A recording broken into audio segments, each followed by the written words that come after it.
दर्शक हो, आता पाहणार आहोत एक सविस्तर बातमी। भारतरत्न डॉक्टर बाबासाहेब आंबेडकर पुतळ्यामागील नॉर्थ कोर्ट हायस्कूल येथील 1 एकर जागेवर संविधान भवन बांधण्यासाठी राज्य सरकारनं मंगळवारी मंजुरी दिली। नियमांच्या कचाट्यात अडकलेल्या संविधान भवन उभारणीच्या कामाला परवानगी मिळवण्याकरिता पालकमंत्री जयकुमार गोरे यांची शिष्टाई यशस्वी झाली असून आमदार देवेंद्र कोठे यांच्या पाठपुराव्याला यश आलंय। विश्वरत्न डॉक्टर बाबासाहेब आंबेडकर पुतळ्याच्या मागील बाजूस असणारी महाराष्ट्र राज्य तांत्रिक प्रशाला तथा औद्योगिक शाळा येथील सुमारे 1 एकर जागा सोलापूर महानगरपालिकेकडे विनाशुल्क हस्तांतरित करण्यात आली। या जागेवर संविधान भवन बांधण्याचा प्रस्ताव होता, परंतु ही जागा संविधान भवन बांधण्यासाठी उपलब्ध करून दिल्यास कौशल्य, रोजगार, उद्योजकता आणि नाविन्यता विभागाच्या अखत्यारीतील इतर जागेची मागणी होण्याची शक्यता नाकारता येत नाही आणि जागा हस्तांतरित केल्यास औद्योगिक प्रशिक्षण संस्थेच्या भविष्यातील विस्तारासाठी स्वमालकीची जागा उपलब्ध होणार नाही। त्यामुळे जून 2023 रोजी शासन निर्णयातील तरतुदी विचारात घेऊन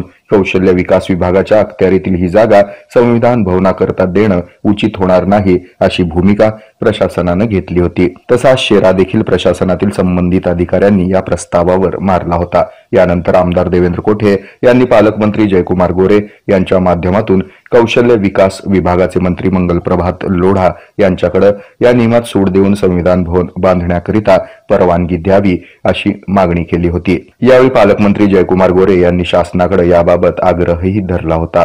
त्यानुसार आता कौशल्य विकास, रोजगार आणि संशोधन मंत्री मंगल प्रभात लोढा यांनी संविधान भवन बांधकामास मंजुरी देत सोलापुरातील भीमप्रेमींना दिलासा दिलाय। हे आहे मेट्रोकास्ट केबल नेटवर्क आणि आपण पाहत आहात द न्यूज प्लस बरच काही।